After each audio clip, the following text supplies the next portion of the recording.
औज़ु बिल्लाहि मिनश शैतानिर रजीम। बिस्मिल्लाहिर रहमानिर रहीम। नहमदुहु व नुसल्ली अला रसूलिल करीम, अम्मा बाद। शुरू अल्लाह के नाम से जो निहायत रहम व करम वाला है, जिसने फ़कत एक लफ्ज़ कुन से इस सारी कायनात को वजूद बख्शा, जिसने चरिंद परिंद इंसान सारी कायनात को इस दुनिया में लाया। उस वादहु ला शरीक लहू के नाम से शुरू करता हूँ, जिसने मुझ अदना से इंसान को रूह में जान फूंक कर इस दुनिया में भेजा। आगाज तेरे नाम से ए कार साज़ दो जहां, रहमत तेरी सबसे सिवा, तू सबसे बढ़कर मेहरबान। तो जैसा कि आप सभी जानते हैं कि आज का ये हमारा चौथा सेशन है। अल्हम्दुलिल्लाह सुम्मा अल्हम्दुलिल्लाह, अल्लाह के फज़ल करम से और आप सब तमाम ही हजरात के ताउन से और दुआओं से हमारा 3 सेशन मुकम्मल सक्सेसफुल रहा है। इंशाल्लाह हम अल्लाह तबारक व तआला से दुआ गो है कि इसी तरह हम आगे भी बहुत सारे टॉपिक्स के ऊपर बातचीत करते रहें और आप लोगों की रहनुमाई करते रहें। तो जैसा कि आप लोग जानते हैं कि आज का जो हमारा टॉपिक है वह है entertainment and its modern days form and Islamic perspective of entertainment. ये दो अलग अलग टॉपिक है और इस दो अलग अलग टॉपिक को बोलने के लिए आज हमारे साथ दो अलग अलग स्पीकर मौजूद हैं, जिनमें से एक स्पीकर जरक खान साहब जो कि अभी हमारे रूबरू है, वो entertainment and its modern days form के ऊपर बात करेंगे और दूसरे जो है हमारे मोहसिन भाई है, वो इस्लामिक पर्सपेक्टिव ऑफ एंटरटेनमेंट इस उन्वान के तहत बात करेंगे। तो जैसा कि हमारे पास वक्त काफ़ी कम है, तो मैं चाहता हूँ कि हम वक्त को ज़्यादा ना ज़ाया करते हुए हम जल्द अज जल्द हमारे पहले स्पीकर मोहतरम जरक खान साहब को आवाज़ दूँ और उनको कहूँ कि आपके उन्वान entertainment and its modern days form, इस उन्वान के तहत आप हमारी रहनुमाई फरमाएं। तो आपके सामने मुखातिब होंगे जरक खान साहब।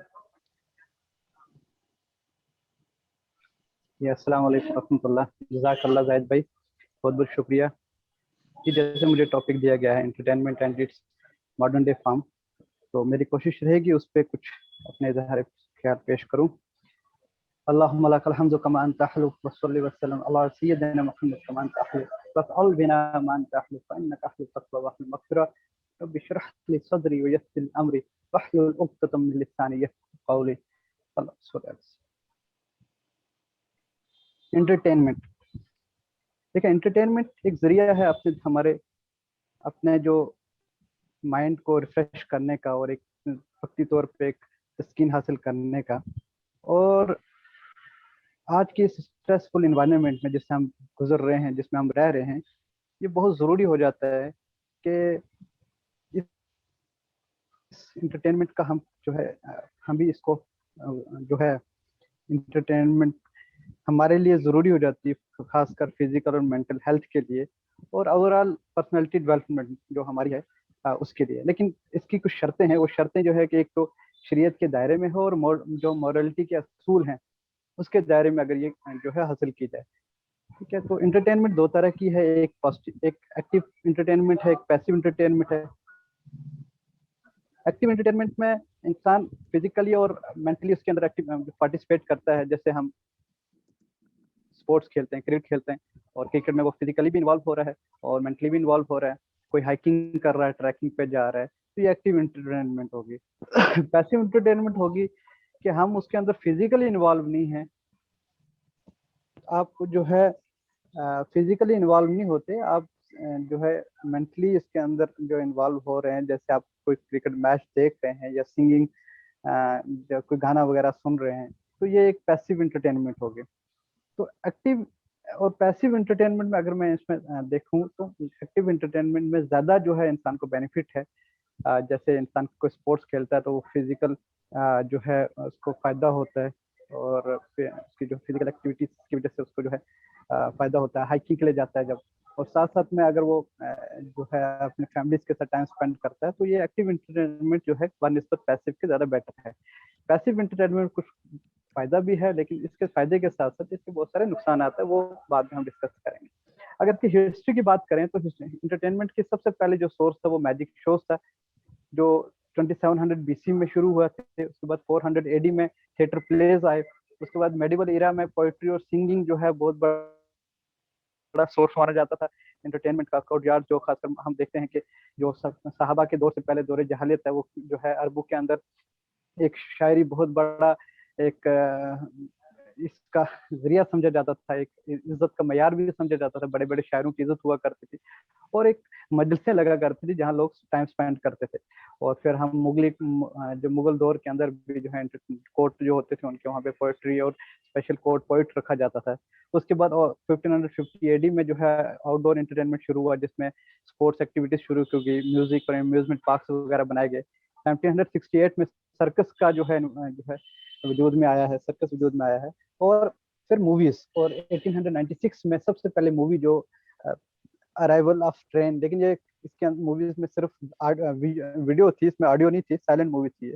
और फिर 1927 में जाके मूवीज में साउंड डाली गई और 1951 में जो है कलर्ड मूवीज जो है वजूद में लाई। और फिर कॉमिक्स जो है 1968 में कॉमिक्स जो है वो वजूद में आए हैं। ये कुछ हिस्ट्री एंटरटेनमेंट की है। आज की अगर modern day form of entertainment बात करें हम, तो वो एक खास कर जो आजकल माशरे में पाई जाती हैं, एक तो म्यूजिक की शक्ल में है, एक मूवीज की शक्ल में है, टीवी और वेब सीरीज की शक्ल में है, और गेम्स की शक्ल में है। तो मैं कोशिश करूंगा इनकी प्रोज और कॉन्स को डिस्कस करने की, और पब्लिक जो सुनने वाली है उन तक फैसला छोड़ देते हैं कि वो खुद डिसाइड करें। इसमें मैं अपने को पर्सपेक्टिव नहीं देता, मैं एक जो इसका प्रोज हैं और कॉन्स दोनों को डिस्कस करने की कोशिश करूंगा। देखिए, जहाँ तक आज की जो एंटरटेनमेंट है हम उसी को डिस्कस करते हैं, उनके बेनिफिट्स की बात करें। इसमें बेनिफिट्स की बात करें तो सबसे पहली बात यह है कि इसमें एक जो इंसान को एंटरटेनमेंट जिसकी वो हासिल करने की बुनियादी मकसद होता है कि वो रिलैक्स हो सके, वो सुकून हासिल करे, वो जाहिर सी बात है वो कुछ हद तक इसके अंदर मौजूद है। उसके बाद एक उसके साथ साथ प्रोडक्टिव मैसेजेस भी इन सोर्सेज के थ्रू आते हैं। उसके बाद जो है अगर हम बात करें आइडियाज और क्रिएटिविटी जो पेश की जाती है वो भी हेल्पफुल होती है। सोसाइटी के बहुत सारे इवल्स जो हैं जो सोसाइटी में पाए जाते हैं वो इन जो है सोर्सेज के थ्रू, मूवीज के थ्रू और वेब सीरीज के थ्रू आजकल जो है उसको खत्म करने की कोशिश की जा रही है। एक तरीके से प्रमोट किया जाता है टैलेंट को उभारने के लिए, और टैलेंट जो है वो सामने आए, इनके जरिए से टैलेंट्स लोगों के सामने भी आया है। तो ये कुछ फायदे हैं जो आज के एंटरटेनमेंट में, आज modern day form of entertainment के कुछ बेनिफिट्स हैं। लेकिन अगर हम बात करें इस बेनिफिट्स के साथ साथ इसके पीछे जो छुपा हुआ पैगाम जो माशरे में पहुंच रहा है, मैं उस पर ज़्यादा तवज्जो देने की कोशिश करूंगा। जो एक साइलेंट मैसेज है और जिसको कोई समझ नहीं पा रहा या जिस पर कोई खास तवज्जो नहीं दे पा रहा, मैं कोशिश करूंगा उस पर बात करने की। देखें, जो चीज़ें बेनिफिशियल हैं उस पर कोई इनकार नहीं है, लेकिन कोई चीज़ बेनिफिशियल होती है लेकिन उसका नुकसान ज़्यादा हो तो फिर का जो वो चीज़ जो है माशरे के लिए एक नासूर समझी जाती है। जैसे शराब का हुक्म कुरान पाक में जब आया तो कुरान पाक ने ये कहा कि शराब बेशक इसमें फायदे भी हैं लेकिन इसके नुकसान ज़्यादा हैं। तो अगर हम बात करेंगे, मैं जैसे मैंने ये बताया इसके बेनिफिट्स के बारे में, तो इसके जब मैं जिसको डार्क साइड है इसका वो भी बात डिस्कस करूंगा, तो खुद अंदाजा लगा सकते हैं कि इसके बेनिफिट्स के पीछे इसके जो है नुकसान कितने हैं। तो मैं सबसे पहले जो एक हजरत उमर का कौल है रजी अल्लाह अन्हु, हजरत उमर ने फरमाया कि अगर कोई शख्स शर को पहचानता नहीं है, जिसने शर को नहीं पहचाना तो बहुत मुमकिन है वो उस शर में मुब्तला हो जाए।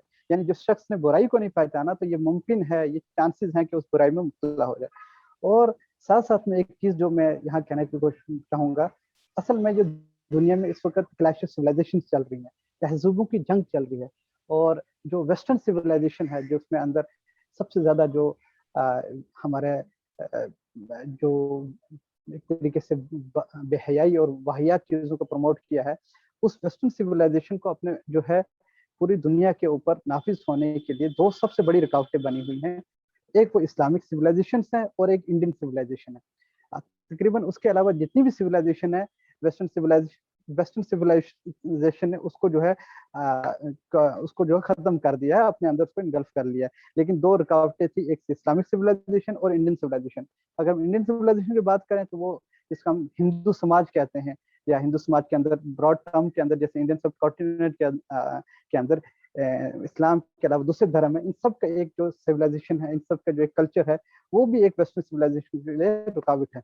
जिसके आप मिसाल के तौर पे आप देखे होंगे जो हमारे हिंदू राइट विंग है वो भी वैलेंटाइन डे को जो है वो अपोज करते हैं। एक हिंदू समाज के अंदर एक जो है पहले, आज भी होता होगा, लेकिन पहले जो था कि वो एक घूंघट सा ओढ़कर जो है दूसरे लोगों के सामने आते। तो मेरे कहने की बात है कि ये चीजें थी जो अपोज कर रही है वेस्टर्न सिविलाइजेशन को। और फिर इस्लामिक सिविलाइजेशन तो उनके लिए सबसे बड़ी रुकावट है कि हम जानते हैं जो इस्लाम के असूल हैं पर्दे के, शर्म और हया के, वो उनके लिए सबसे बड़ी जो है रुकावट है कि वो अपनी पूरी जो प्रोपेगेंडा है अपनी सिविलाइजेशन पूरी दुनिया में जो है वो इन्हीं दो की वजह से वो नाफिज नहीं कर पा रहे। लेकिन उन्होंने बड़ी खामोशी के साथ अपना एक एजेंडे के थ्रू इन सिविलाइजेशन को तोड़ने की कोशिश की है। और उसके लिए जो दो सोर्सेज यूज किए हैं वो यही इंटरटेनमेंट के सोर्सेज यूज किए हैं। और इंटरटेनमेंट के सोर्सेज यूज किए उन्होंने, उसमें इंडियन सिविलाइजेशन ऑलमोस्ट इंगल्फ हो चुकी है। यानी इंडियन सिविलाइजेशन जो है बिल्कुल इस वक्त जो है डाइल्यूट हो चुकी है। ठीक है, वो बात करेंगे, उसके अंदर बात आएगी। लेकिन अभी भी कुछ हद तक इस्लामिक सिविलाइजेशन ने इसको काउंटर किया हुआ है। अब मैं जरा इसके ऊपर डिटेल में बात करूँ। मॉडर्न डे एंटरटेनमेंट में जो हम सबसे ज्यादा जो इस वक्त है वो एक म्यूजिक है, एक मूवीज है और वेब सीरीज और टीवी सीरीज है। मैं इस पे बात करना चाहूंगा।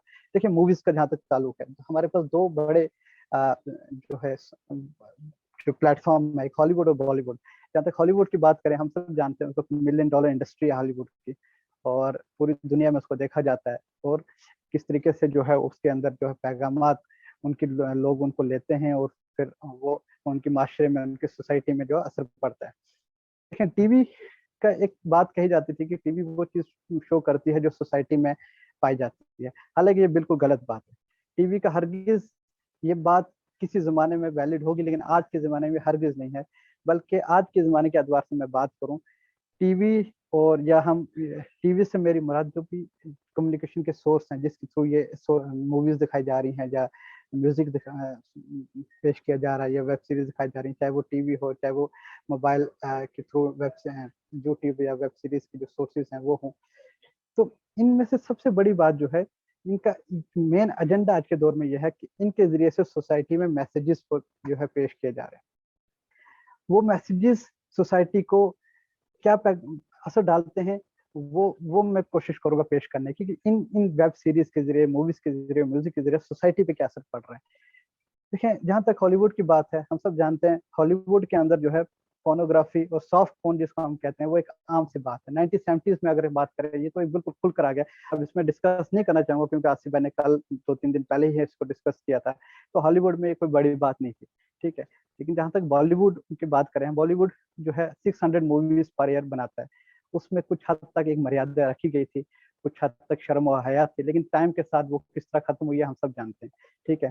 और फिर बॉलीवुड के अंदर जो है जो मूवीज में जो गर्लफ्रेंड बॉयफ्रेंड का कल्चर को और relationship out of marriages marriage bond जो प्रमोट किया है, वो आज हमारे माशरे का एक हिस्सा बन गया है। यहाँ तक आजकल के माँ बाप हम जो देख रहे हैं वो एक कॉमन, इस चीज को कॉमन समझ रहे हैं और उनका माइंडसेट ये बन चुका है कि एक कॉमन सी बात है, अगर उनकी लड़की अगर किसी के साथ रिलेशनशिप में है तो ये उसका हक है वो अपने होने वाले हस्बैंड को पहचानने, और इसको मायूब नहीं समझा जा रहा है। यानी आज से 20 साल पहले जो चीज माशरे में बुरी समझी जाती थी, इस मूवी जो है बॉलीवुड ने उसको जो है नॉर्मल कर दिया है। उसके साथ साथ जो लैंग्वेज जो बॉलीवुड के जरिए से माशरे में आई है, देखें जब शुरू में बॉलीवुड आया था तो उसके अंदर उर्दू का कंटेंट बहुत ज्यादा था और बड़ी बात तहजीब और एक सिविलाइज तरीके से बात की जाती थी। लेकिन उसके बाद जो मुंबई और जो भोजपुरी लैंग्वेजेस का जो मिक्सचर है उसके अंदर आया, तो एक टपोरी सी लैंग्वेज जिसका हम बात करें, टपोरी कल्चर जो है वो आया, उसमें गालियां और ये सब चीजें पेश की गई। और आज की हद यह है कि गालियां और मतलब एफ वर्ड का यूज करना है, एस वर्ड का यूज करना, ये कॉमन हो गया। और इसमें जो है हमारे हम बात करें तो ये कोई बुरा नहीं समझा जाता। यानी सोसाइटी में इस कदर तक मतलब ये आ चुकी हैं कि लड़के तो दूर की बात है, लड़कियां भी ये चीजों को, लड़कियों के अंदर भी कॉमन सी बात है ये, और वो भी ये चीज बुरी नहीं समझ रही। उसके साथ साथ जो मैं जो बात सबसे बड़ी है कि वो एक तरीके से गन कल्चर और वायलेंस ये जो शो किया जा रहा है, इसने भी सोसाइटीज को तबाह किया है। गैंग वार्स जो है इस एक चीज मतलब गैंग वार जब फिल्म में दिखाया जाता है वो अल्टीमेटली वो जो है रिफ्लेक्ट होता है सोसाइटीज में और उसका असर सोसाइटीज पे पड़ता है। तो ये जो है मूवीज के जरिए से जो मैसेजेस सोसाइटी में किया है। इसके साथ अगर मैं म्यूजिक इंडस्ट्री की बात करूं, almost 1 million song per year music industry पेश करती है। और इतना पैसा खर्च जाता है। आपको पता होगा शायद 7 मिलियन सबसे कॉस्टली सॉन्ग अभी तक जो बनाया गया है माइकल जैक्सन का, 7 मिलियन उसकी कॉस्ट लगी थी, $7 मिलियन। और उस म्यूजिक के जरिए खासकर मैं अगर बात करूं, जो वल्गैरिटी जो हो पेश की गई है और एक मैसेज दिया गया है। ब्रिटनी स्पीयर्स एक सिंगर गुजरी है, उसने एक सॉन्ग था आई थिंक वर्क बिच करके। इस सॉन्ग का सिर्फ एक ही मकसद था कि वुमेन्स को इनकरेज करना कि वो अपने हया को छोड़कर वो बाहर निकले, और एक तरीके से न्यूडिटी कल्चर को उसने प्रमोट किया। और एक तरीके से ये एक बेंचमार्क बन गया ये सॉन्ग। उसके बाद एक तरह से फहश की इंतहा होगी खासकर वुमेन्स के अंदर, कि वो जाएं और वर्क कल्चर के अंदर जो है जिस तरीके से मर्जी रहें, उनको कोई फर्क नहीं पड़ता। उसके साथ साथ इसमें एक चीज मैं कहना चाहूंगा, म्यूजिक ने खासकर एक जो रैप सॉन्ग का जो कल्चर है, इसने सोसाइटी को किस तरह इम्पैक्ट किया।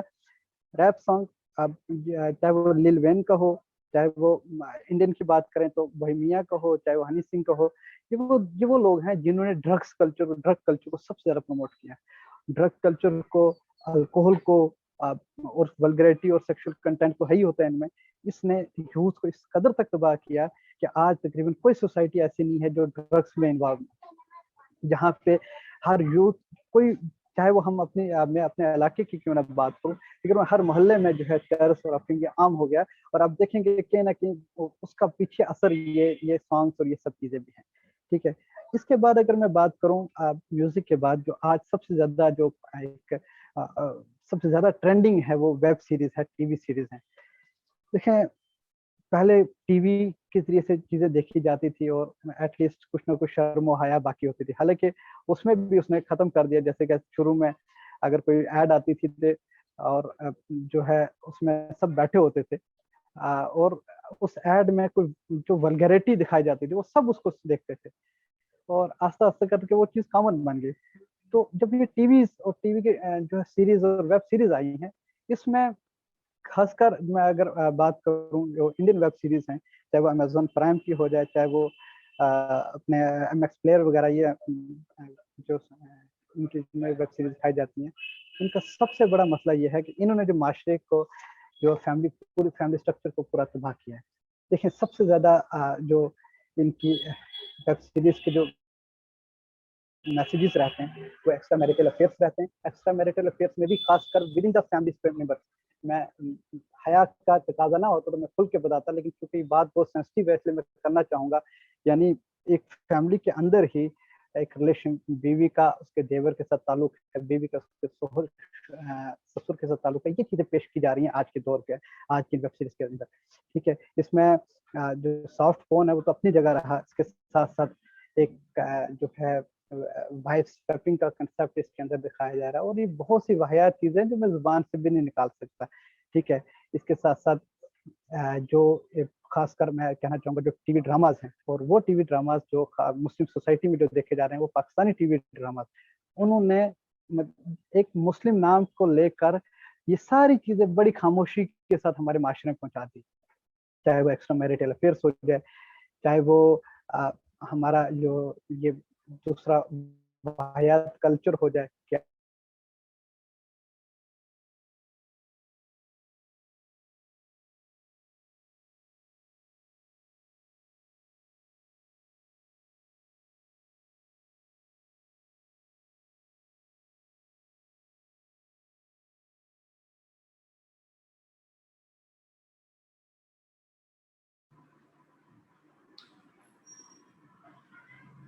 बड़ी इंटरेस्ट के साथ देखते हैं। उनके अंदर का जो मैसेज है वो कोर मैसेज यही रहता है जो मैंने बताया।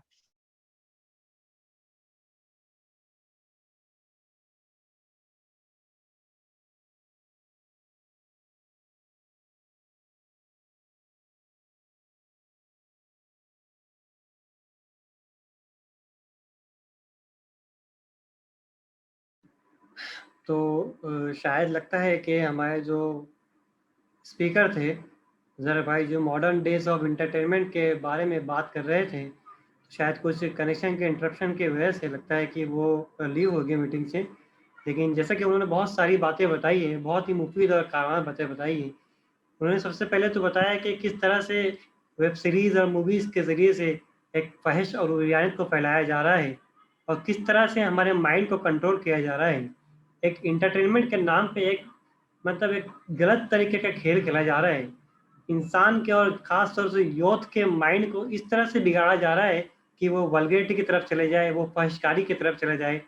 और एक चीज़ उन्होंने एक जारी की, जो रैप सॉन्ग होता है, रैप सॉन्ग।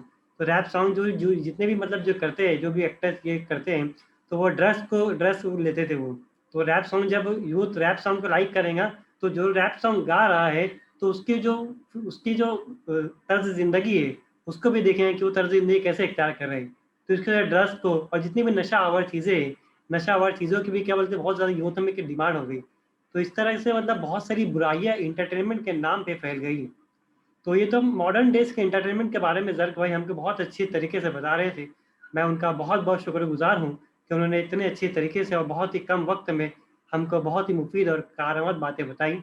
अस्सलाम वालेकुम रहमतुल्लाह। मेरी बीच में कनेक्शन डिस्कनेक्ट हो गया था। अपनी बात वहीं से शुरू करता हूँ।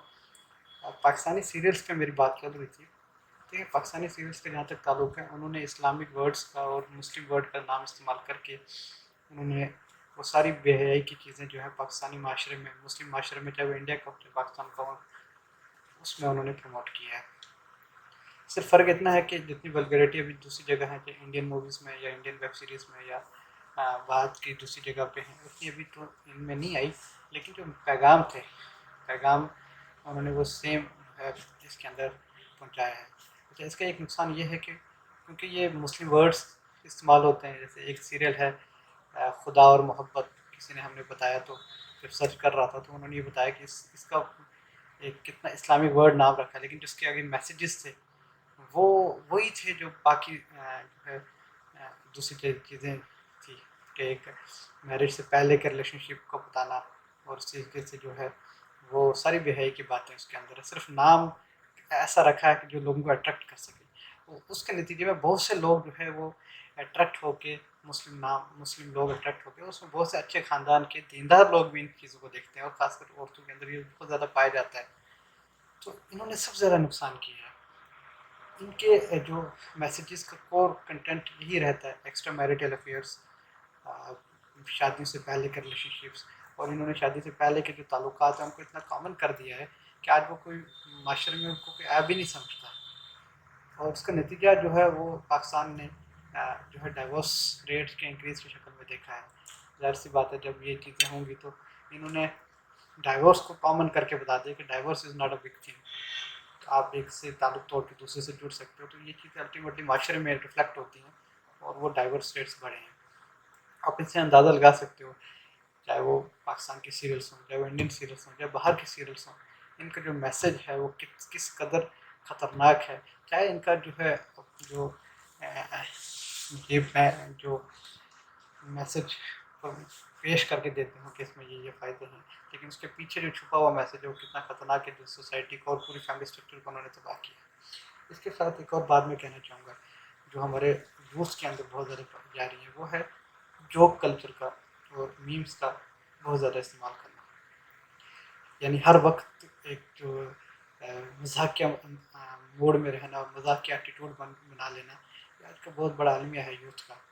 यानी हमारा यूथ जो है हर वक्त, हर जो है उसका जो है हर मौके पे मजाक करना, अपने आप को रिलैक्स जिसे कहते हैं चिल एटीट्यूड, उस एटीट्यूड में रहना, और बिल्कुल भी सीरियस चीज़ों को भी सीरियस तरीके से नहीं लेना, ये एक बहुत बड़ी नुकसानात है। पर्सनैलिटी डिसऑर्डर मैं समझता हूँ ये है कि इससे इंसान की पर्सनैलिटी पूरी स्पाइल हो गई है। और इसका एक ड्रॉबैक ये भी है कि चूँकि हर वक्त इंसान को, जो आज के यूथ को, ये है कि मैं एक ऐसे इन्वायरमेंट में रहूँ जो मुझे खुश करता रहे, जो मेरे साथ जोक करते रहे। उसकी वजह से क्या होता है, डोपामाइन लेवल, जो हैप्पी हार्मोन जो इसकी वजह से इंसान की हैप्पीनेस मिलती है, वो लेवल बढ़ जाता है। तो नतीजा जब वो लेवल बढ़ जाता है, तो अब वो इन्वायरमेंट, चूँकि इंसान को वैसा इन्वायरमेंट हर वक्त अवेलेबल नहीं होता, तो अब वो इन्वायरमेंट नहीं है, वो लेवल डोपामाइन का बढ़ा हुआ है, और जब उस लेवल तक वो जो है सिक्रेशन नहीं हो पाएगी, तो इंसान के अंदर एंजाइटी पैदा होती है, डिप्रेशन पैदा होती है। ये भी एक अलमिया है। अलबत्ता मैं इसके ऊपर नहीं जाऊँगा, मैं सिर्फ इसी तक महदूद रखूँगा कि ये जो जोक कल्चर है, यानी मजाक, हर चीज़ को मजाक में लेना, मजाक गलत नहीं है, मजाक कुछ हद तक सही है, लेकिन एटीट्यूड ही मजाक वाला बन जाए, इंसान किसी चीज़ को सीरियस ना ले, और फिर ऐसे शख्स को जो है माशरे में कोई सीरियस लेता ही नहीं है, उसको माशरे में कोई इम्पैक्ट ही नहीं होता, तो ये एक तरीके से पर्सनैलिटी डिसऑर्डर है। और इसके साथ साथ जब वो जोक्स भी नॉन वेज जोक्स बन जाएँ, जब मीम्स जो शेयर की जाती हैं मोबाइल पे, वो नॉन वेज और वल्गर मीम्स होती हैं, आप अंदाज़ा कर सकते हो बेहयाई कितनी कॉमन बन जाएगी हमारे माशरे में। बन जाएगी नहीं, बल्कि बन गई है। और ये सिर्फ मर्दों तक सीमित नहीं है, औरतों तक, औरतों भी इसके अंदर, औरतों में भी चीज़ कॉमन हो गई है।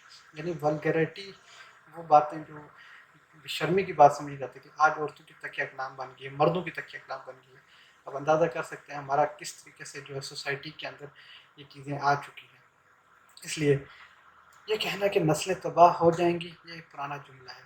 मैं ये समझता हूँ नस्लें तबाह हो गई हैं, नस्लें तबाह हो गई हैं। अब ज़रूरत है इस तबाही को कुछ हद तक कम करने की, और इस तबाही को रिपेयर करने की, इस तबाही के ऊपर की कुछ भरपाई करने की। और वो तभी हो सकता है कि जब हम इन चीज़ों को सीरियस लें, कि बेशक इसमें इन इंटरटेनमेंट के जो ज़रिए हैं, इसमें कुछ ना कुछ फ़ायदा है, इसका कोई इनकार नहीं है। इसमें जो है, अगर हम सही तरीके से इंटरटेनमेंट के जो ज़रिए हैं, जो एक्टिव इंटरटेनमेंट में मैंने पहले बात की थी कि हम आउटिंग पे जाएँ, अपनी फैमिलीज़ को लेकर जाएँ, वो फ़ायदा है। वो इसके ऊपर आसिफ भाई बात भी करेंगे कि इस्लामिक पर्सपेक्टिव्स ऑफ एंटरटेनमेंट क्या है, इंशाल्लाह उस पर वो बात करेंगे।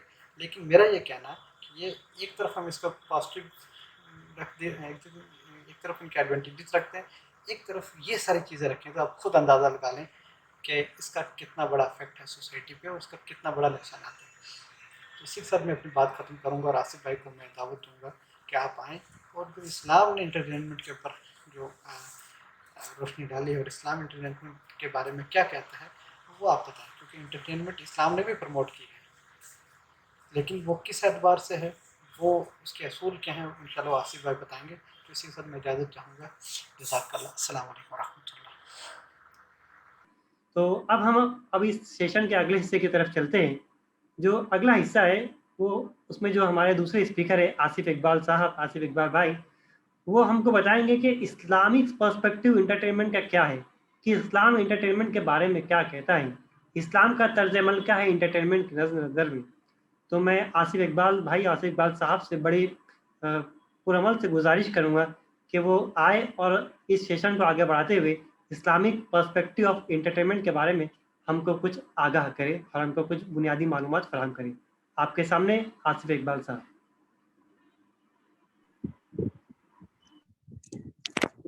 जज़ाकल्लाह जाहिद भाई, माशाल्लाह अभी ज़र्क भाई ने एंटरटेनमेंट के ऊपर और इसके मॉडर्न डे फॉर्म के ऊपर बात की थी। आज मैं इंशाल्लाह इस्लामिक पर्सपेक्टिव ऑफ एंटरटेनमेंट के बारे में बात करूंगा। तो बिस्मिल्लाहिर्रहमानिर्रहीम, नहमदुहु व अला रसूलिहिल करीम, अम्मा बाद, अऊज़ु बिल्लाहि मिनश शैतानिर रजीम, बिस्मिल्लाहिर्रहमानिर्रहीम, रब्बि इश्रह ली सदरी व यस्सिर ली अमरी वहलुल उक़दतम मिन लिसानी यफ़क़हू क़ौली, अल्लाहुम्मा सल्लि अला सय्यिदिना मुहम्मदिन व अला आलि सय्यिदिना मुहम्मदिन व बारिक वसल्लम। मैं थोड़ी सी बात करना चाहूँगा कि लोग एंटरटेनमेंट की तरफ जाते क्यों हैं।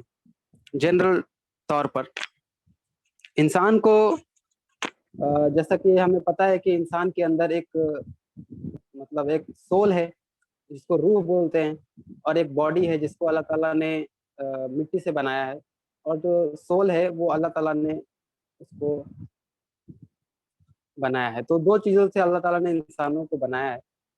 तो जब इंसान को अपने दोनों चीज़ों की अपनी अपनी ज़रूरत है। तो जिस्म की ज़रूरत क्या है, बॉडी की जो ज़रूरत है, उसको खाना चाहिए, उसको पानी चाहिए, उसको रेस्ट चाहिए, और भी बहुत सारी ज़रूरियात हैं। अगर इंसान उसको पूरा नहीं करता तो उसको तकलीफ होती है। उसी तरीके से अल्लाह ताला ने इंसान के अंदर एक रूह डाला है, एक सोल जिसको बोलते हैं रूह। तो उसकी ग़ज़ा क्या है? अगर इंसान उसकी ग़ज़ा को फुलफिल नहीं करेगा तो उसके अंदर एक बेचैनी, एक स्पिरिचुअल हॉलोनेस क्रिएट हो जाता है। तो जो लोग भी मतलब कहने का मतलब मेरा ये है कि जो लोग का ताल्लुक अल्लाह की ज़ात से नहीं है, मतलब जो लोग उस रूह को जो चाहिए, जो उसका ग़ज़ा है, जो लोग उसको फुलफिल नहीं कर पा रहे हैं, तो उनके अंदर एक बेचैनी सी मतलब क्रिएट हो जाती है। उनके जिस्म के पास जिस्म की जरूरत को तो वो सारा जो जिस्म की जो जरूरत है वो पूरा कर रहे हैं, लेकिन वो जिस्म रूह की जरूरत को वो पूरा नहीं कर रहे हैं। इसकी वजह से उनके अंदर एक बेचैनी सी एक मतलब फीलिंग आती है, उनको पता नहीं होता ये क्यों हो रहा है मेरे साथ। इसलिए वो एंटरटेनमेंट की तरफ जाते हैं। वो मतलब एक तरीके से सुकून हासिल करने के लिए वो एंटरटेनमेंट की तरफ जाते हैं कि ये जो बेचैनी मेरे अंदर से आ रही है, मेरे बॉडी में जो पैदा हो रही है, उसको मैं कैसे दूर करूं। तो वो उसके लिए एंटरटेनमेंट की तरफ वो जाते हैं। जैसा कि अभी जर्क भाई ने बात किया कि किस किस टाइप के एंटरटेनमेंट जो है अभी मार्केट में, अभी के तौर में, अभी के ज़माने में, मतलब किस किस टाइप के एंटरटेनमेंट अभी चल रहे हैं, तो वो उसकी तरफ जाते हैं। तो जब बंदा अपने आप को अपने खालिक से, जो हमारा क्रिएटर है ऑलमाइटी अल्लाह, जब उससे अपने आप को कनेक्ट कर लेता है, तो उसके कमांडमेंट्स को फुलफिल करने लगता है, तो उसके रूह को एक सुकून मिलती है। और अब मैं बात थोड़ी सी करना चाहूँगा कि ये जो एंटरटेनमेंट की तरफ जो लोग जाते हैं, जैसे कि अभी हमने कहा मूवीज़ हो गया, म्यूज़िक हो गया, वेब सीरीज़ हो गया, टीवी सीरियल्स हो गया, ये प्रैंक्स हो गए, या फिर जो भी वल्गैरिटी हो गया, इसके तरफ जो लोग जा रहे हैं, तो उसमें क्या है, उसमें मज़ा है, इसको हम बोलते हैं फन। बेसिकली उसमें क्या है, मजा है, और मजा तब तक होता है जब तक वो उस चीज को देखते रहता है। मिसाल के तौर पर अगर आप 2 मिनट का गाना सुन रहे हो, म्यूजिक सुन रहे हो, आपको 3 मिनट या 2 मिनट आप जो जब तक उसको सुन रहे हो तब तक आपको वो मजा आएगा। जैसे ही आप उसको छोड़े, मतलब खत्म हुआ आपका वो म्यूजिक, उसके बाद फिर आप वैसे ही हो जाओगे, आपके अंदर से मतलब वो चीजें खत्म हो जाएगी। तो जब तक आप सुन रहे हो तब तक वो मजा है। आप कोई भी मतलब सपोज आप कोई मूवी देख रहे हो या फिर कुछ भी देख रहे हो, एंटरटेनमेंट का कोई भी सोर्स आप यूज कर रहे हो, तो जब तक आप उसमें इन्वॉल्व हो तब तक आपको मजा आएगा। जैसे ही आप उससे हटे, फिर आपका वो मजा खत्म हो जाता है। इंसान को किस चीज की जरूरत है? इंसान को मजा की नहीं, इंसान को सुकून की जरूरत है। हर बंदा जो है वो सुकून चाहिए इंसान को, ना कि मजा चाहिए। मजा टेम्पोररी होता है, सुकून जो है वो अपने आप को, इंसान को जो है सेटिस्फाई करता है। सुकून किस चीज में है? अल्लाह ताला ने कहा है कि सुकून जो है मेरी याद में है। जब बंदा अल्लाह ताला को याद करता है, अल्लाह के कमांडमेंट्स के अकॉर्डिंग उसको फुलफिल करता है, तो वो सुकून उसको मिलता है। जैसा कि मैंने कहा था कि उसकी बॉडी की एक जरूरत है, एक उसकी सोल की एक जरूरत है। जब उस सोल की जरूरत को फुलफिल करता है तो उसको सुकून मिलता है। तो थोड़ी सी मैं इस पर बात किया इंशाल्लाह। अब मैं बात करूंगा कि इंटरटेनमेंट के बारे में इस्लाम क्या कहता है। जैसा कि अ, ऐसा नहीं है कि इस्लाम में बिल्कुल फन अलाउड नहीं है, फन अलाउड है। जैसा कि अगर हम बात करें कि कोई बंदा म्यूजिक सुनता है, तो instead of listening music he can switch to the क़िराअत ऑफ कुरान। बहुत सारे कारी ऐसे हैं जो जिनकी आवाज़ माशाल्लाह बहुत ज़्यादा मेलोडियस है, बहुत अच्छी है, और जब उनकी हम कुरान को सुनते हैं तो माशाल्लाह इतनी अच्छी आवाज़ में वो पढ़ते हैं कि हमारे दिल को बहुत अच्छा फील होता है। तो जो म्यूजिक सुन रहे हैं वो स्विच कर जाए कुरान की तरफ। जैसे मुझे जो है मिश्री राशिद अल-लफ्सी जो है, उनका कुरान को सुनना इज एंटरटेनमेंट फॉर मी। मेरे लिए एंटरटेनमेंट क्या है कि एंटरटेनमेंट का फॉर्म ये है कि मैं जब उनके कुरान की क़िराअत को सुनता हूँ तो मैं उससे एंटरटेनमेंट हासिल करता हूँ, मतलब एंटरटेन होता हूँ उससे। जैसे कि अगर कोई बंदा नात सुन सकता है, उसके जगह पर नात क्या है कि जिसमें म्यूजिक ना हो, मतलब विदाउट नात को जिसको नशीद बोलते हैं, कि वो नशीद सुन सकता है। उसमें क्या है कि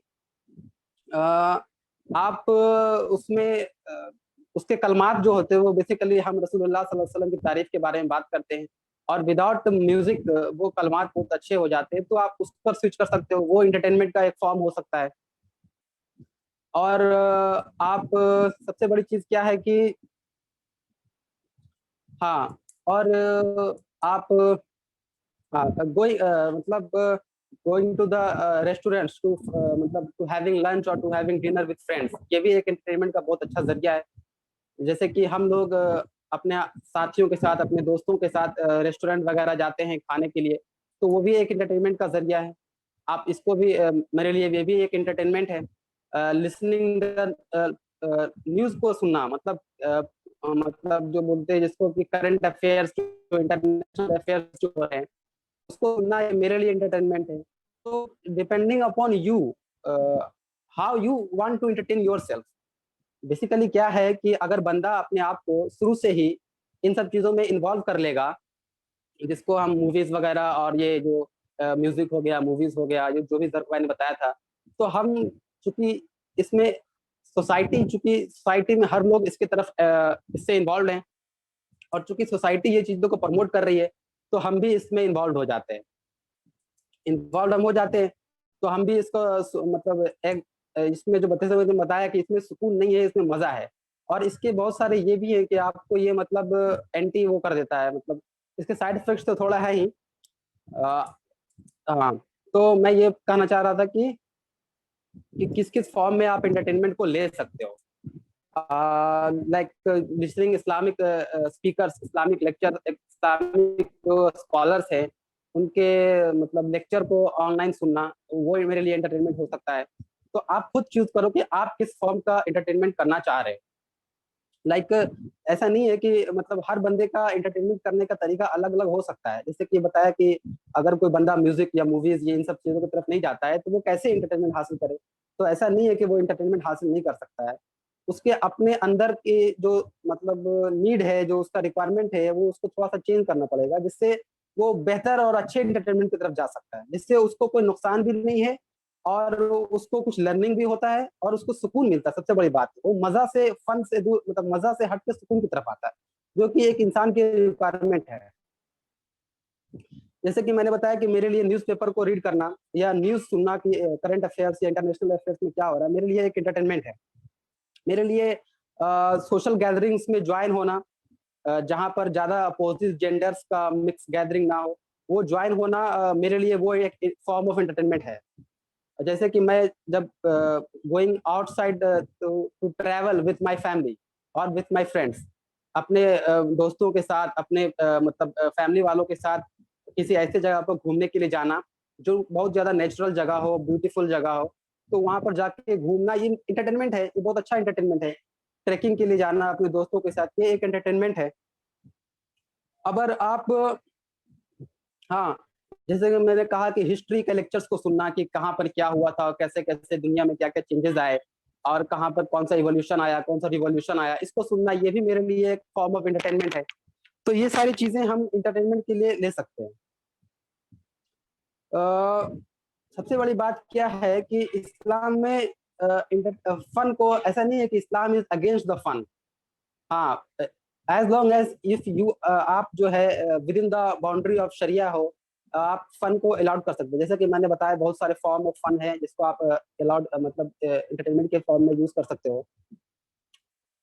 जैसा कि जैसे मैंने बताया कि मुझे मुफ्ती मेंग का वो लेक्चर सुनना, और जिसमें वो बहुत ज्यादा फनी और जोक्स वगैरह वो करते हैं अपने लेक्चर्स में, वो भी मेरे लिए एक एंटरटेनमेंट का सोर्स है।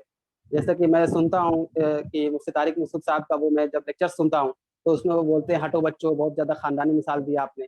तो ये सब चीजें भी मेरे को एंटरटेन करती है। ये सब फॉर्म ऑफ एंटरटेनमेंट है। ये हलाल जिसको बोलते हैं, हलाल एंटरटेनमेंट है। और इसके जरिए से इंसान लर्न भी करते रहता है और उसके अंदर कुछ चीजें भी सीखता भी रहता है। तो ऐसा नहीं है कि मतलब Islam is against the fun, as long as you are not मतलब you are not against the, you are not breaking the rule of Allah subhanahu wa ta'ala and teachings of Prophet sallallahu alaihi wasallam. Like while enjoying, it is permissible to have fun. जैसे कि मैंने बताया कि बहुत सारे fun के form मैंने बताया, और जैसे कि ये रेसिंग हो गया, मतलब जैसे कुछ और फॉर्म, जैसे स्पोर्ट्स है। स्पोर्ट्स में क्या है कि आप स्विमिंग कर सकते हो, आप घुड़सवारी कर सकते हो, आप शूटिंग कर सकते हो, तीरंदाजी कर सकते हो। ये सब भी फॉर्म ऑफ एंटरटेनमेंट है। आप जैसा फुटबॉल हो गया या फिर जिमिंग हो गया, रनिंग हो गया, ये सब। जैसे कि मेरे लिए मॉर्निंग वॉक पर जाके रन करना, ये मेरे लिए फॉर्म ऑफ एंटरटेनमेंट है। सुबह की ठंडी ठंडी हवा लगती है बॉडी को, तो वो एक बहुत अच्छा फॉर्म ऑफ एंटरटेनमेंट है, और वो हेल्दी भी है, हेल्थ के लिए अच्छा भी है। तो चॉइस इज योर्स। आप कैसे अपने आप को एंटरटेन करना चाहते हो। बहुत सारे अल्टरनेटिव फॉर्म ऑफ अवेलेबल है। तो अब मैं थोड़ी सी बात करना चाहूंगा कि हाँ, travelling to different different countries for दावा वर्क, या फिर फॉर रिलीजियस वर्क, या फिर for your professional work, different different cities in India travelling, ये भी जो है एक फॉर्म ऑफ एंटरटेनमेंट है कि इससे भी आपको बहुत अच्छा माशाल्लाह एंटरटेनमेंट मिलता है। अब मैं थोड़ा सा ये बात करना चाहूँगा कि अल्लाह के नबी सल्लल्लाहु अलैहि वसल्लम के टाइम में वो कैसे, मतलब उस दौर में अल्लाह के नबी सल्लल्लाहु अलैहि वसल्लम का जो था, वो कैसे एंटरटेनमेंट कुछ किया करते थे। एंटरटेनमेंट वर्ड तो नहीं बोल सकते, उस जमाने में लोग कैसे अपनी मतलब वो अपने आप को एंजॉय किया करते थे। मतलब तो सबसे पहली बात, जैसे कि हमें पता है कि आयशा रज़ियल्लाहु ताला अन्हा के साथ जो है अल्लाह के नबी सल्लल्लाहु अलैहि वसल्लम रेस लगाया करते थे। और अल्लाह के नबी सल्लल्लाहु अलैहि वसल्लम जो है वो अपने फैमिली के साथ जोक्स किया करते थे। अप नाइट्स में जो है अपने फैमिली के साथ बैठ के बातें किया करते थे। तो ये एक बहुत अच्छा फॉर्म ऑफ एंटरटेनमेंट है कि आप अपनी फैमिली के साथ बैठो, उनके साथ टाइम स्पेंड करो, उनके साथ बातें करो, उनके साथ गॉसिप करो। तो ये उससे क्या होता है कि एक फॉर्म ऑफ एंटरटेनमेंट भी है, और इससे जो है आप आपका फैमिली को मतलब एक तरीके से आपकी फैमिली भी खुश रहती है। ये करना चाहिए, हर इंसान को करना चाहिए कि कुछ टाइम निकाले और अपने घर वालों के साथ बैठ के उनके साथ गॉसिप करे, उनके साथ बातें करे। एक बहुत अच्छा फॉर्म ऑफ एंटरटेनमेंट भी है, और इससे घर वालों को मतलब घर वाले भी मतलब जुड़े रहते हैं आपसे। जैसा कि मैंने कहा कि प्रॉफेट मोहम्मद सल्लल्लाहु अलैहि वसल्लम जो है सोशल गैदरिंग्स में जाना उसको एंजॉय किया करते थे, कि वो बहुत ज़्यादा लोगों के बीच में जाते थे, सोशल गैदरिंग्स को पसंद किया करते थे वो, और अपने घर वालों के साथ क्वालिटी टाइम स्पेंड किया करते थे। और एक चीज़ ये आती है कि अल्लाह के नबी सल्लल्लाहु अलैहि वसल्लम जब तक जैसे फजर की नमाज के बाद और सनराइज होने तक मस्जिद में बैठे रहते थे, और जैसे ही सनराइज होता था वो उठते थे और सहाबा के बीच में जाते थे, और वो आपस में बातें किया करते थे। लाइक वो दौरे जहालत के बारे में बातें किया करते थे कि तुम दौरे जहालत में क्या किया करते थे। तो लाइक और सहाबा हंसा करते थे और अल्लाह के नबी सल्लल्लाहु अलैहि वसल्लम लेकिन मुस्कुराया करते थे। तो वो आपस में दौरे जहालत के बारे में बातें करते थे और आपस में एंजॉय किया करते थे। तो ये भी एक फॉर्म ऑफ एंजॉयमेंट था, वो उस जमाने में किया करते थे। अ, मतलब और क्या था कि प्रॉफेट मोहम्मद सल्लल्लाहु अलैहि वसल्लम अपने जो कंपेनियंस थे उनके उनके बीच में वो एंजॉय मतलब जोक किया करते थे। लेकिन just like regular human beings, वो भी अल्लाह के नबी सल्लल्लाहु अलैहि वसल्लम भी अपने कंपेनियंस के बीच में जोक किया करते थे। Because it's very hard to survive, ये बहुत ज़्यादा मुश्किल हो जाता है, actually quite impossible to survive without friends and family. आप बहुत ज़्यादा मतलब अगर मतलब जब हम सबको पता है कि फ्रेंड्स कितनी ज़रूरत है अपनी लाइफ में, और फैमिली के साथ टाइम स्पेंड करना और फ्रेंड्स के साथ टाइम स्पेंड करना। तो ये as long as you are not like आप कोई मतलब ग़ीबत नहीं कर रहे हो, आप कोई गलत झूठी बातें नहीं फैला रहे हो, तो ये अलाउड है। आप आपस में, ये बहुत अच्छा फॉर्म ऑफ एंटरटेनमेंट हो सकता है। बस यही कुछ बातें थी जो मैं कहना चाह रहा था कि उस टाइम में भी अल्लाह के नबी सल्लल्लाहु अलैहि वसल्लम भी ये सब चीज़ें किया करते थे, और आयशा रज़ियल्लाहु ताला अन्हा के साथ रेस लगाया करते थे, अपने सहाबा रज़ियल्लाहु ताला अन्हुम के साथ बैठ के बातें किया करते थे। और गॉसिपिंग जो है वो बहुत एक अच्छा मतलब फॉर्म ऑफ एंटरटेनमेंट है। आप अपने दोस्तों के साथ निकलो बाहर सोसाइटी में, अपने फ्रेंड्स के साथ बैठो, बात करो, ये एक एंटरटेनमेंट है। अब चूँकि लोग आज क्या कर रहे हैं कि अपने आप अपने कमरे में अपने रूम में पैक हो गए हैं और फ़ोन ले लिए, मूवीज़ देख रहे हैं और म्यूज़िक सुन रहे हैं या वेब सीरीज़ देख रहे हैं, और लोगों से बहुत ज़्यादा कट गए हैं। लोगों के साथ रह के जो एन्जॉयमेंट होता है वो चीज़ इसमें कहाँ है? तो ये भी एक बहुत अच्छा फॉर्म ऑफ एंटरटेनमेंट है। तो जैसा कि मैंने कहा कि आप अपना फॉर्म ऑफ एंटरटेनमेंट खुद चूज़ कर सकते हो। इस्लाम में भी इसकी मतलब आप जब तक अल्लाह का नबी मतलब जो अल्लाह का हुक्म और नबी सल्लल्लाहु अलैहि वसल्लम की जो टीचिंग्स है, as long as you are not breaking the rules, it is allowed to have fun. आप बाहर जाओ, घूमने के लिए जाओ अपने फैमिली के साथ, अपने दोस्तों के साथ, ये एक बहुत अच्छा फॉर्म ऑफ एंटरटेनमेंट है। तो बस इसी के साथ मैंने कुछ बातें रखी यहाँ पर इंशाल्लाह। तो जो लोग अभी म्यूज़िक सुनते हैं, मेरी उनसे रिक्वेस्ट यही है कि आप स्विच करो, नात पर स्विच करो। जैसे कि मैं जुनैद जमशेद रहमतुल्लाह की नात को बहुत ज़्यादा पसंद करता हूँ, उनको सुनना मेरे लिए एक फॉर्म ऑफ एंटरटेनमेंट है। और ये वगैरह जैसे कि मैंने कहा कि कुरान की जो क़िरात है मिश्री रशीदा लफ्सी की, उनको मैं सुनता हूँ, वो मेरे लिए बहुत अच्छी मतलब अच्छा फॉर्म ऑफ एंटरटेनमेंट है। तो रीडिंग बुक्स भी किसी के लिए एंटरटेनमेंट हो सकता है। बहुत सारे लोगों को मतलब नॉवेल्स पढ़ना, हिस्टोरिकल नॉवेल पढ़ना, इसको पढ़ना में एंटरटेनमेंट मिलता है। तो ये भी एक फॉर्म ऑफ एंटरटेनमेंट हो सकता है। हाँ, स्पोर्ट्स में जहाँ तक बैडमिंटन की बात है, टेनिस की बात है, जहाँ तक वॉलीबॉल की बात है, ये सब आप खेल सकते हो, ये भी एक फॉर्म ऑफ एंटरटेनमेंट है। तो बहुत सारे हलाल एंटरटेनमेंट अलाउड है इस्लाम में। तो आप जो जैसा कि मैंने जो आप जब इन सब चीज़ों की तरफ आओगे और वो मूवीज़ वगैरह है या म्यूज़िक वगैरह है, ये जो भी चीज़ें हैं, उसको छोड़ोगे, तो पहली बात तो उन सब वो सारी चीज़ें आपको अल्लाह ताला से दूर करेंगी। आपके जैसे मैंने कहा कि अल्लाह ताला से जब आप दूर हो जाओगे, तो आपके अंदर वो बेचैनी आ जाएगी, आप बार-बार इसकी तरफ जाओगे, आपको सुकून नहीं मिलेगा। दूसरी बात, अगर इन सब चीज़ों की तरफ, जैसे कि मैंने बताया हलाल फॉर्म ऑफ एंटरटेनमेंट क्या-क्या है, इसकी तरफ अगर आओगे, तो ये आपको अल्लाह ताला से दूर नहीं करेगी। और इससे आप माशाल्लाह बहुत अच्छा फॉर्म ऑफ आप उसके अल्टरनेटिव में ये एक बहुत अच्छा फॉर्म है अगर आप लेक्चर सुनोगे या फिर ये सब काम करोगे तो आप माशाल्लाह अल्लाह से करीब ही होगे, मतलब as long as you are not breaking the rules. उससे बहुत अच्छा फॉर्म ऑफ ये एंटरटेनमेंट है और हेल्दी भी है एंटरटेनमेंट।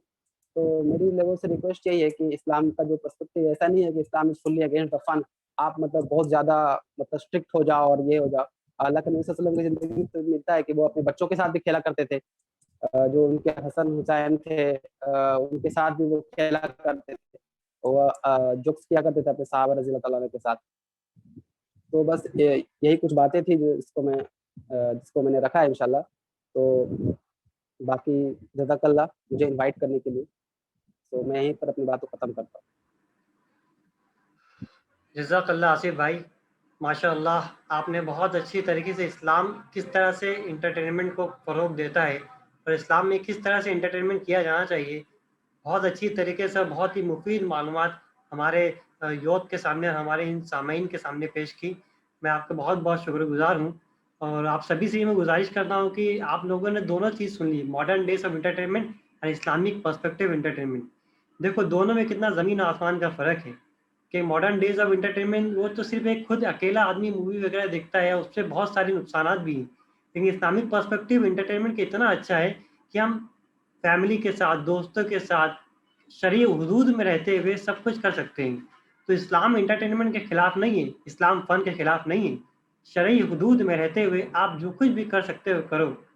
बहुत अच्छी तरीके से आसिफ भाई ने हमको हुज़ूर सल्लल्लाहु अलैहि वसल्लम की मिसालें देकर बताई, सहाबा की मिसालें देकर बताई और किस तरह से हम अपने आप को सुकून दे सकते हैं। और एक चीज़ बहुत अच्छी तरीके बताई आसिफ भाई ने कि जो हम मॉडर्न डेज़ के एंटरटेनमेंट जैसे यूज़ कर रहे हैं वो सिर्फ़ मज़ा है और मज़ा जो होता है वो टेम्परेरी होता है।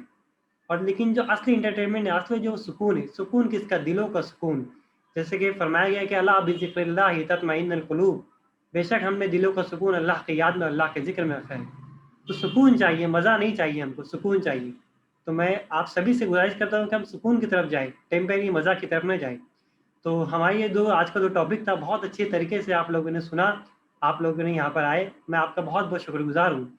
इंशाअल्लाह हम आगे भी इसी तरीके से नए-नए सेशन, नए-नए टॉपिक रखते जाएँगे।